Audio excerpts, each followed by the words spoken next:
Expand your vocabulary with our Core 2000 Words ebook. It's free and packed with essential expressions that you'll use on a daily basis. Start building your vocabulary today. Click the link in the description below to download your free Norwegian ebook before it's gone.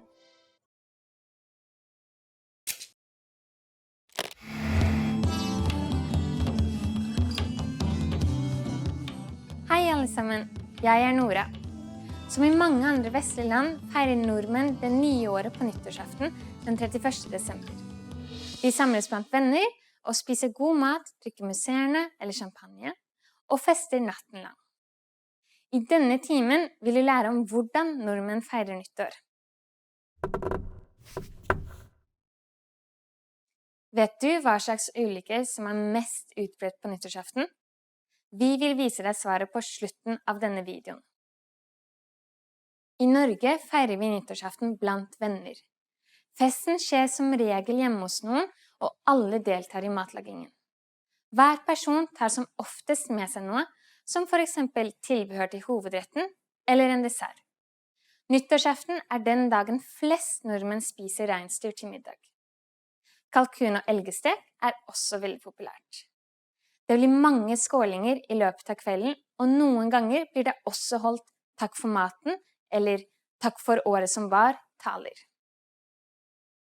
En annen viktig tale på nyttårsaften kongens nyttårstale. 7:30 om kvelden skrur mange på TV-en på kanalen NRK1, eller på radioen på kanalen NRK P2 for å høre på Hans Majestet Kongen snakke om året som var. Hans Majestet Kongen snakker direkte fra kongehuset ut til det norske folket. Kongens nyttårstale ikke pompøs, men tvert imot jordnær, og det det som gjør den så spesiell og verdsatt blant nordmenn. Når klokken nærmer seg midnatt, går alle ut til den nærmeste parken eller kollen for å se på fyrverkeri som blir fyrt opp på slaget. Mange har med seg eget fyrverkeri der det lov å fyre det opp selv. Når klokken blir 12, braker det løs, den mørke natten blir full av lys. Alle klemmer hverandre og ønsker hverandre et godt nyttår. Og hvis du heldig, får du til og med et kyss.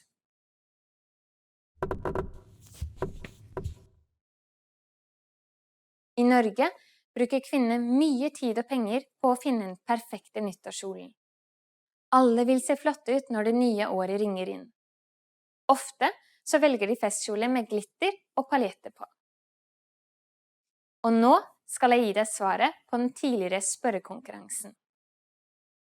Vet du hva slags ulykker som mest utbredt på nyttårsaften? Tro det eller ei, de mest utbredte ulykkene på nyttårsaften fyrverkeriulykker. Hvert år får legevakten besøk av personer som har fått en rakett I hodet eller øye. Vær forsiktig hvis du I Norge på nyttårsaften.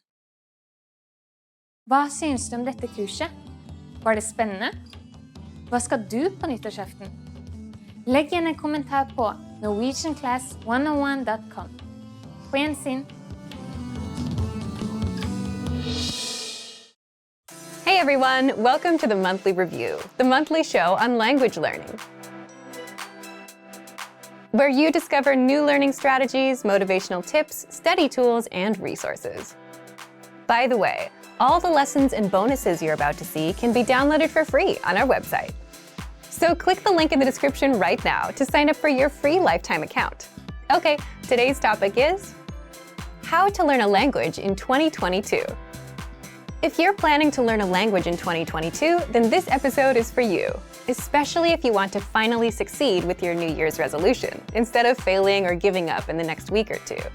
That's why today you'll discover 1. The 4 critical steps you need to take when learning a new language, and 2. How to set goals and New Year's resolutions that won't fail you in 2022. But first, if you're looking for some free language resources and downloads, here are this month's new lessons and resources. Be sure to download these now before we take them down in a few days. First, the Using Opposites Conversation Cheat Sheet. With this new cheat sheet, you'll learn common opposite adjectives, like near and far, hot and cold, and grammar rules on how to use these words in a sentence. Second, the How to Say Goodbye PDF Writing Workbook. With this printable PDF, you'll pick up some common parting greetings and be able to practice writing them out. Third, can you talk about cars in your target language? Learn how to say words like tire, windshield, headlights, and more with this quick vocab bonus. Fourth, must know words and phrases for public transportation. Learn how to say ticket, bus, train, and much more with this quick 1-minute lesson. Fifth, the 10 habits of highly effective language learners. Wondering which habits will help you succeed with language learning? Then check out this free lesson. To get your free resources, click the link in the description below right now. They're yours to keep forever. Okay, let's jump into today's topic. How to learn a language in 2022. Part 1. The 4 critical steps you need to take when learning a new language. Every time you start a new language, you should start with 1. Goals, 2. Anchor points, 3. Grammar, 4. Reading. What are these 4 steps, and why do you need them to succeed with language learning? Let's jump in. The first one is goals. Everything starts with a goal, but your goal itself can also lead you to failure if you don't set it the right way. So more specifically, you need to set small, measurable monthly goals instead of just, I want to learn a language and be fluent this year. We'll cover goals in the second part of this episode, so stay tuned. After goals, the second step is setting anchor points. What are anchor points? Imagine a small ship in the middle of a big lake. It's windy, lots of waves, and the ship is bobbing up and down, drifting all around. What would you use to stop the ship from drifting away? An anchor. And just like an anchor keeps the ship in place, anchor points keep you from drifting away from your language.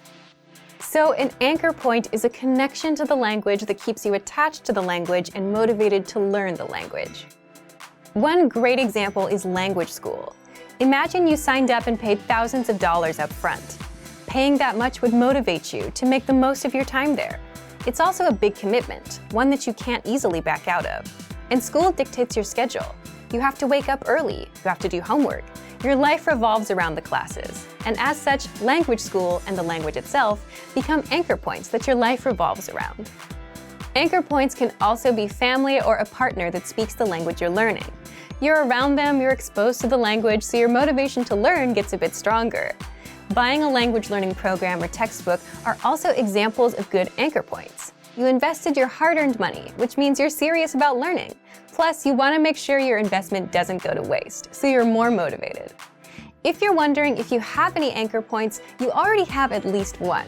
You're watching our lessons on YouTube, but the more anchor points you have, the stronger your motivation will be. So if you're into music or TV shows in your target language, those can serve as anchor points too. These are things that connect you to the language and add a bit of motivation to learn more, or at the very least, understand what you're watching or listening to.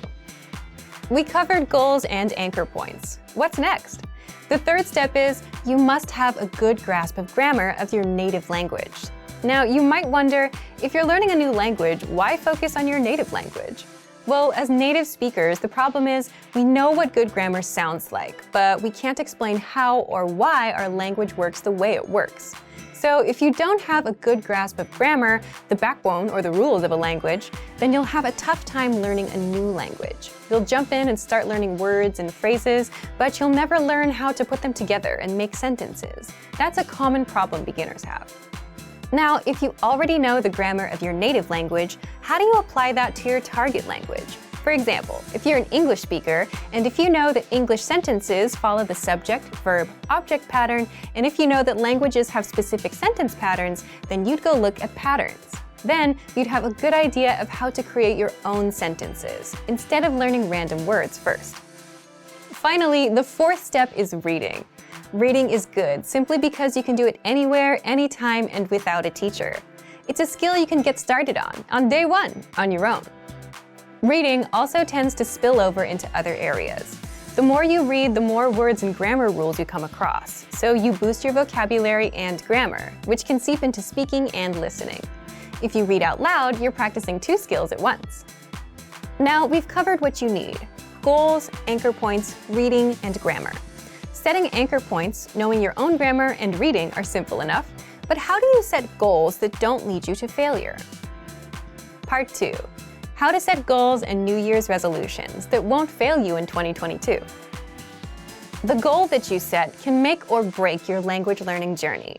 So setting the right goals makes all the difference between success and failure. Just think about all of the common New Year's resolutions. What comes to mind? Goals like, I want to be fluent someday. I want to speak the language. I want to lose weight. I want to save more money.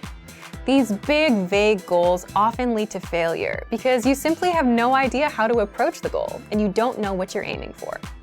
Instead, your goals should be small, measurable, and monthly. For example, speak 1 minute of conversation by the end of the month. Learn 100 words by the end of the month. Finish Chapter 1 of your language textbook by the end of the month. If you're using our program, finish 20 audio lessons by the end of the month. All of these are small and specific. 1 minute, 100 words, 1 chapter, 20 audio lessons.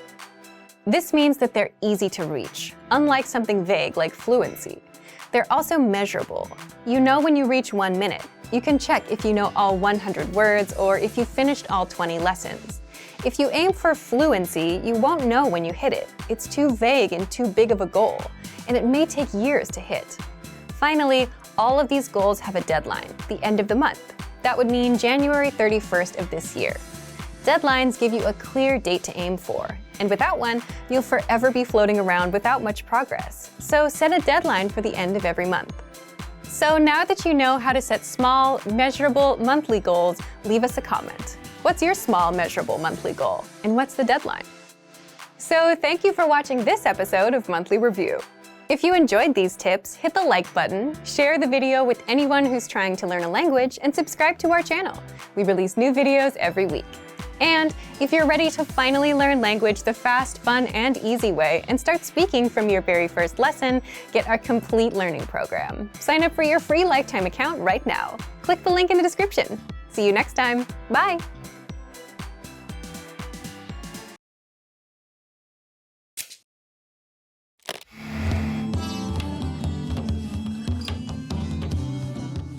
Hei alle sammen, jeg Nora. I Norge feirer vi jul på julaften den 24. desember. Før feiret vi jul på den katolske måten, og første juledag var den viktigste dagen. Etter hvert har tradisjoner som juletre og gaver kommet til Norge, og nå synes de fleste at det hyggeligst å feire jul på julaften. I denne timen vil du lære om hvordan nordmenn feirer jul.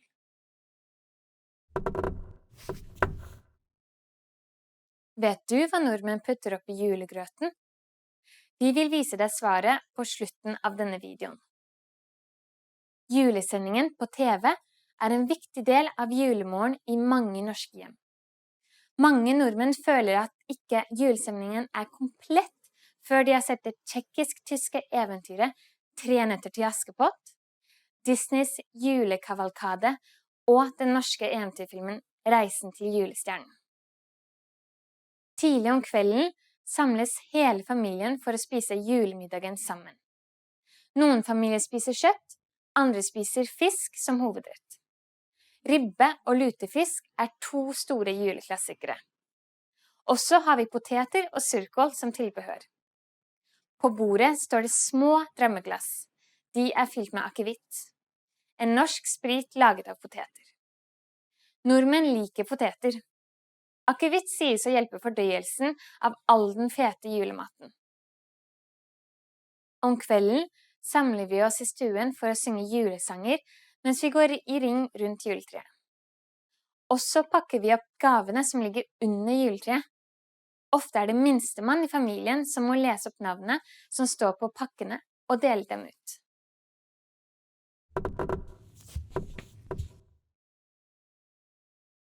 I hjem med unge barn kommer julenissen på besøk om kvelden med en sekk full av gaver. Han stiller alltid det samme spørsmålet. Har du vært snill i år? Og hvis barnet svarer ja, så får de gaver. Og nå skal jeg gi deg svaret på den tidligere spørrekonkurransen. Vet du hva nordmenn putter opp i julegrøten? Vi putter en mandel i grøten. Den som får mandelen i sin grøtbolle vinner en premie, som er en marsipangris.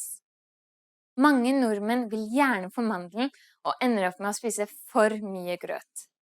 Det er ikke så rart siden denne grøten er laget av ris, melk og vispet krem. Hva synes du om dette kurset? Var det spennende? Hvordan feirer du jul? Legg igjen en kommentar på norwegianclass101.com. På gjensyn! Hey everyone, welcome to the Monthly Review, the monthly show on language learning, where you discover new learning strategies, motivational tips, study tools, and resources. By the way, all the lessons and bonuses you're about to see can be downloaded for free on our website.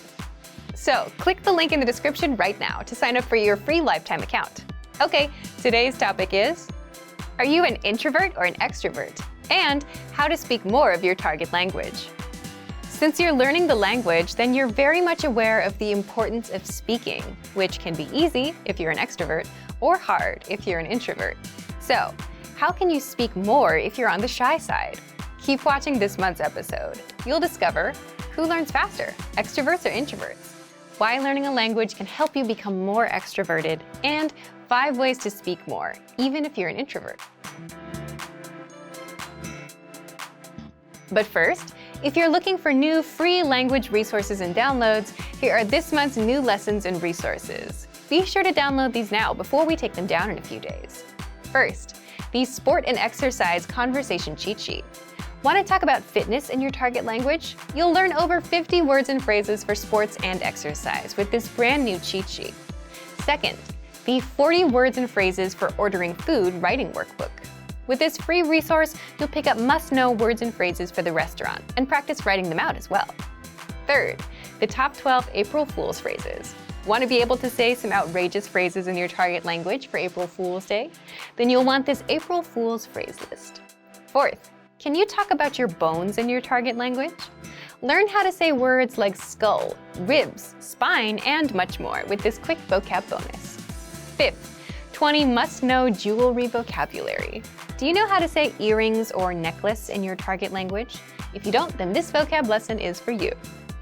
To get your free resources, click the link in the description below right now. They're yours to keep forever. Okay, let's jump into today's topic. Are you an introvert or an extrovert? And how to speak more of your target language. Part 1. Do extroverts or introverts learn languages faster? If you've ever wondered whether introverts or extroverts learn the language faster, there have been studies done on this. And as you'd expect, extroverts do have an advantage when it comes to speaking and overall conversational skills. Of course, these studies didn't take into account mistakes you may make, such as grammar, vocab, etc. And introverts? Introverts tend to observe and listen more, and tend to be better listeners. Do you agree with these findings? Leave a comment. So the key takeaway is they each have their own advantages. One has something that the other lacks. And that makes sense, doesn't it? If you speak less, your speaking skills will be weaker. And if you want to just speak a lot, you get good at speaking but miss out on the other skills, like listening and reading. So unfortunately, you can't really say who learns faster based on personality alone, just that each one has their advantages and disadvantages. But personality aside, success with a language will always depend on your attitude towards learning itself and how much time you put in. The person that has a better chance of becoming fluent will always be the one that puts in more time to learn, practice, get feedback, adjust with the feedback, and not so much about whether they're extroverted or introverted. But what if you're an introvert who wants to be able to speak more? Is there a way to become more extroverted? Part 2. How to speak more, even if you're an introvert. There are ways to become more extroverted, at least more than your usual self. How? Well, first, by learning a language. When you learn a language, you have a natural desire to connect with native speakers, even if you're shy. Also, native speakers tend to be very supportive and welcoming when you're trying to learn their language. So even if you're shy, it's kind of hard to stay shy in the long run when the people you speak with are so encouraging. In your native language, even if you know a million ways to start a conversation, you might not try to speak to someone because you're worried about whether you have something clever to say or the timing or some other social aspect. But in another language, where you may only know a few phrases, you're not bogged down by that. You just do the best you can with the few phrases you have. Plus, learning a language alone gives you a chance to reinvent yourself. To learn another language is to acquire another soul, as the quote goes. So, learning a language alone puts you on a path towards becoming more extroverted. But if you want specific tips, here are 5 ways to speak more, even if you're an introvert. Number 1. Learn how to listen like an introvert. How can this help you to speak more?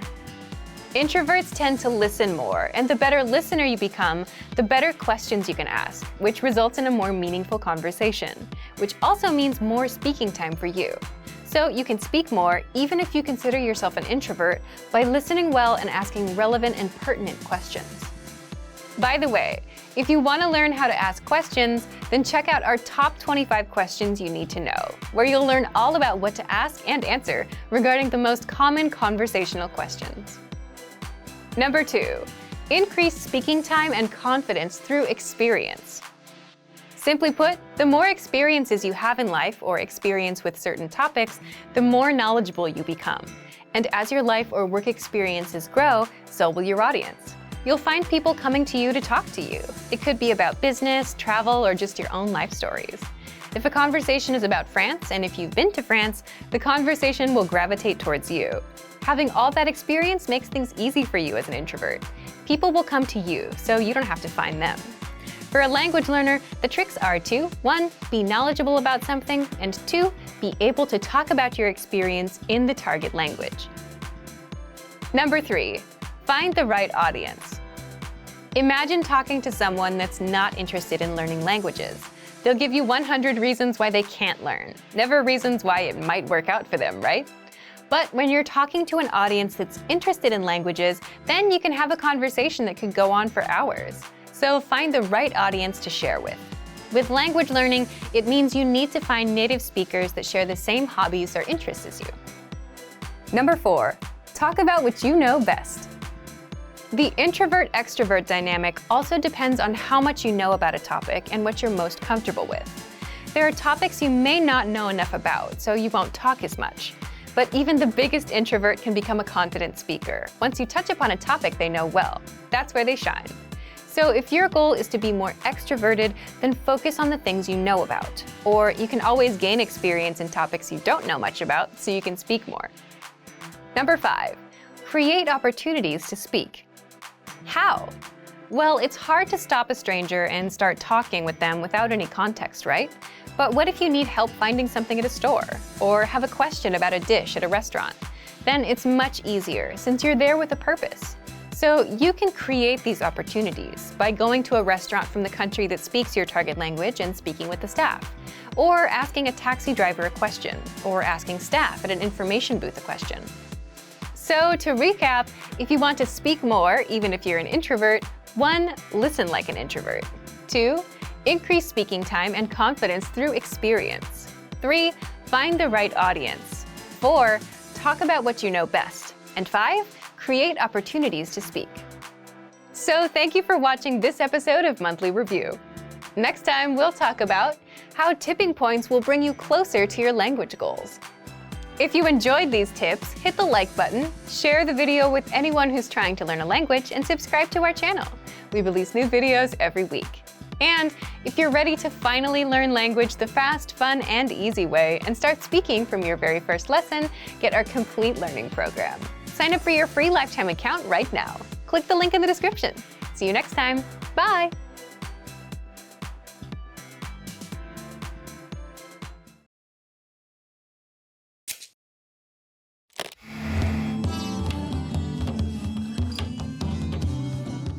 Hei alle sammen, jeg Nora.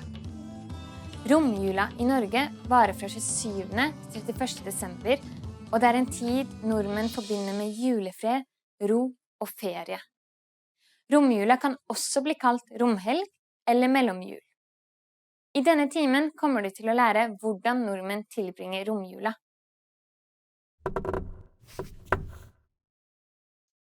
Vet du hva ordet romhelg egentlig betyr? Vi vil vise deg svaret på slutten av denne videoen. I romjula det skolefri, og en del arbeiderne har fri fra jobben. Derfor tilbringes romjula I fred og ro, men gjerne med familiebesøk. I romjula inviterer familier hverandre på besøk til lunsj eller middag, for all restemat fra julaften må spises opp. I Norge går man ofte julebukk I romjula. Julebukk betød før I tiden å slakte en geit for å få et godt år. I gamle dager kledde ungdommen seg ut, gikk med et geiteskinn og bukke eller hornmaske. Ungdommen tullet, sang, danset, ble skjenket og fikk julemat. I nåtiden forbinder vi julebukk med barn som kler seg ut, går fra nabo til nabo og synger julesanger. Etter de har synget, får de som regel noe godt å tygge på som belønning. Romjulen I Norge brukes ikke bare til det å slappe av eller spise. I nyere tid det mange nordmenn som velger å ta seg en tur på hytta, stå på ski eller ta seg en tur på skøyteisen. Det også nordmenn som foretrekker å bruke romjula til å bytte julegaver eller handle på salg.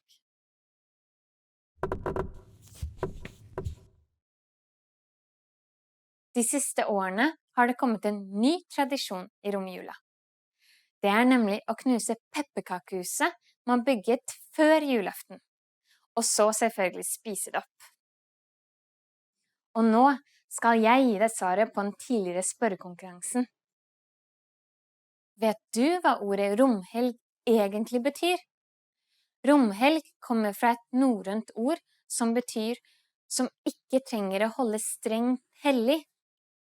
Det nettopp det nordmenn gjør I romjula. Tar det med ro, og tar ikke alt hellig så strengt. Hva synes du om dette kurset? Var det spennende? Hva pleier du å gjøre I romjula? Legg igjen en kommentar på norwegianclass101.com. På gjensyn!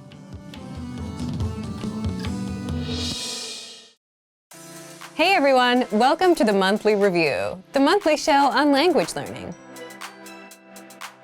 where you discover new learning strategies, motivational tips, study tools, and resources. By the way, all the lessons and bonuses you're about to see can be downloaded for free on our website. So click the link in the description right now to sign up for your free lifetime account. Okay, today's topic is, can busy people actually learn a language? You yourself probably have an answer to this question, right? But whether you can or can't actually has a bit more to do with your mindset than anything else. And in this guide, you'll discover, 1, is it possible for busy people to learn a language and the mindset needed? 2, mental bandwidth, the one thing that can make or break your language goals. And 3, 5 mindset tricks to make time for language. But first, if you're looking for new free language resources and downloads, here are this month's new lessons and resources. Be sure to download these now before we take them down in a few days. First, the Talking Online PDF cheat sheet. Learn the must-know internet slang and all the internet-related vocab and phrases in your target language with this PDF cheat sheet. And second, the 40 words and phrases for ordering food writing workbook. With this free resource, you'll pick up must-know words and phrases for the restaurant and practice writing them out as well. To get your free resources, click the link in the description below right now. They're yours to keep forever. Can busy people actually learn a language? Part 1. Is it possible for busy people to learn a language and the mindset needed? So, can busy people actually learn a language? What do you think? Leave us a comment and let us know. As much as we want to say yes, it's more of a yes or no depending on the person. Why yes? Yes, because many of our members are busy and are learning with our system. And some of you who are watching also fall into this camp. But it also depends on the person because it's more of a mindset thing. Either you think you have time or you don't. For example, many of our members fall into the group of can learn and can find the time, even if they're busy. If you're busy and still want to learn, if you look around, you can always find 5 or 10 minutes a day, like on a commute. Now, if your mindset is the opposite, if you think you can't learn a language or you don't have time, you won't even try, even if you had a resource that was proven to work. Part 2. Mental bandwidth, the one thing that can make or break your language goals. And if you think about it, if you had all the time in the world but felt like you couldn't learn a language, you wouldn't try either. Again, this is why it comes down to the mindset and why it all depends on each individual person. Either you think you can or you think you can't. But it may not always be this black and white either. It can also depend on your mental bandwidth too. Think back to your school days, those few days before exams. It got really busy and you had to stop everything to study, right? You were probably thinking, if I can just get through studying this week and take the test, then next week I can finally start relaxing and doing other things. And if someone asked you if you wanted to hang out, you would say no, because you're busy. But chances are you still managed to spend at least 30 minutes on YouTube or social media. Meaning you did have some time, even if you were busy. But the test was occupying your mind and taking up all that bandwidth. So it's also possible that we just don't have the mental bandwidth because we're overwhelmed. And this is a genuine reason for not being able to learn when you're busy. Don't worry, in the next part, we'll show you how to get some bandwidth so that you don't feel overwhelmed. Part 3. 5 mindset tricks to make time for language. So if you've gotten this far, you understand that it is possible to start learning a language, even if you're busy, that you can find the time, but it mostly comes down to your mindset. So how can you develop the mindset? So when you're too busy, it feels like you're overwhelmed and like you don't have control of your time. Well, there are a few things you can do to gain some control of your time, have some breathing room, and learn a bit of language. First, always set small, measurable goals. This is something that we talk a lot about here. For example, learn for 10, 15, or 20 minutes every day. Learn 100 words in 1 month, which means learning 3 to 4 words a day. And the mindset behind this is just being realistic with your goals and what you can do. Because if you're busy, you may not have 1 or 2 hours. And this is a strict rule, especially when starting out with new goals and languages. Always stick to small, measurable goals. Second, lowering your goals and expectations is okay when things get super busy. If you couldn't learn all 100 words for the month and only got up to 40 or 60, that's okay. If you tried learning on Monday and Tuesday but skipped Wednesday and Thursday, that's okay. Sometimes you have to shift priorities, and prioritizing things is a secret to a successful life. You may not get to the goal you wanted to achieve today, but you can get to it next week. Third, it's okay to put language on pause if life gets in the way. Just like with that last point, you can always come back and reach your goal a little later. We often see learners put language on pause, come back later. Some even come back years later. But the key is to come back. Fourth, avoid the all-or-nothing mindset at all costs. And an all-or-nothing mindset is something you'll see in beginners and perfectionists. When you have this mindset, you'll say, language learning requires hours, so there's no point in learning for a few minutes today. But something is better than nothing, and even 5 to 10 minutes of review adds up in the grand scheme. And in the grand scheme, it's more important to be consistent, even if it's just for a minute a day, rather than study for hours once a week. The brain just doesn't work that way. Fifth, do you have a slowdown or relaxing routine that you do on the weekends or whenever you have free time? And if you didn't do it, you'd feel overwhelmed? Leave us a comment and let us know what it is. For some, it could be reading, watching TV, or going to a cafe and doing nothing for a bit. You're there on your own, you don't have much to do in front of you, even if it's just 10 or 15 minutes. And if you're settled, you start feeling in control. And that's the point you have some mental bandwidth. You can start doing some time management and plan your week out. You can put in a few minutes of language learning. But if you don't slow down and if you feel overwhelmed, you could have the easiest possible way to learn a language. And you still wouldn't do it. So, back to you. If you were busy, do you think you'd be able to learn a language? Leave us a comment. So, thank you for watching this episode of Monthly Review. Do you record yourself speaking your target language? If you enjoyed these tips, hit the like button, share the video with anyone who's trying to learn a language, and subscribe to our channel. We release new videos every week. And if you're ready to finally learn language the fast, fun, and easy way and start speaking from your very first lesson, get our complete learning program. Sign up for your free lifetime account right now. Click the link in the description. See you next time. Bye!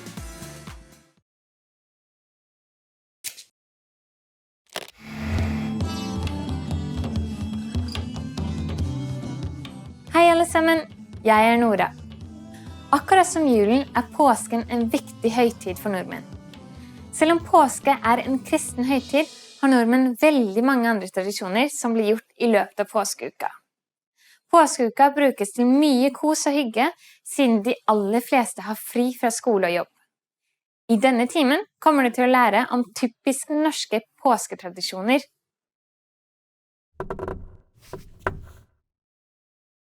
I kristen tro spiste Jesus sitt siste måltid sammen med disiplene på skjærtorsdag.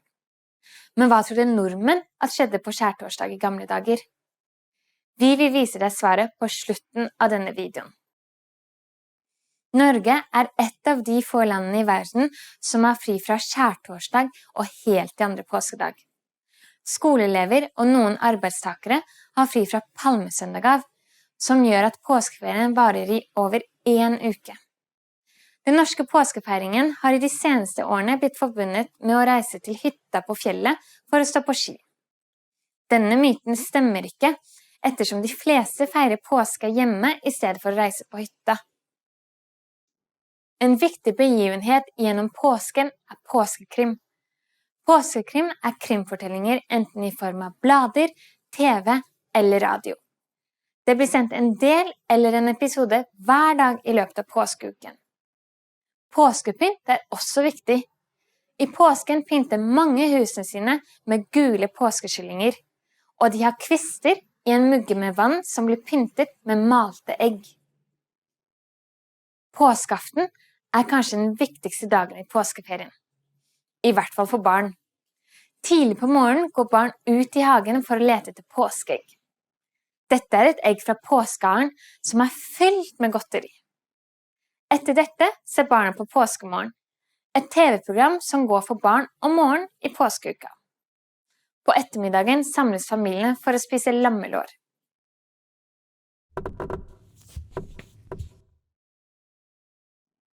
Nordmenn har en tendens til å putte påske foran en del ord.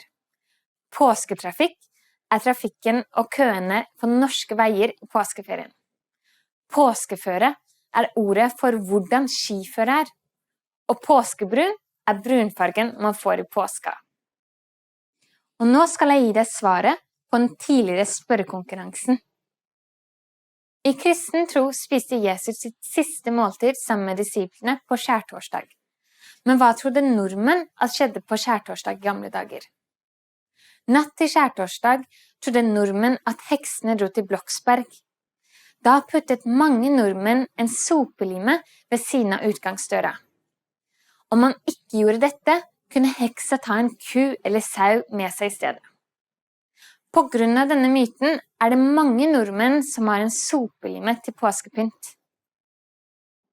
Hva synes du om dette kurset? Var det spennende? Feirer du påske? Legg igjen en kommentar på norwegianclass101.com. På gjensyn!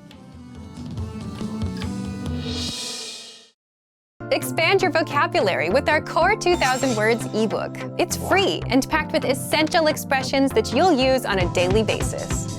Start building your vocabulary today. Click the link in the description below to download your free Norwegian ebook before it's gone.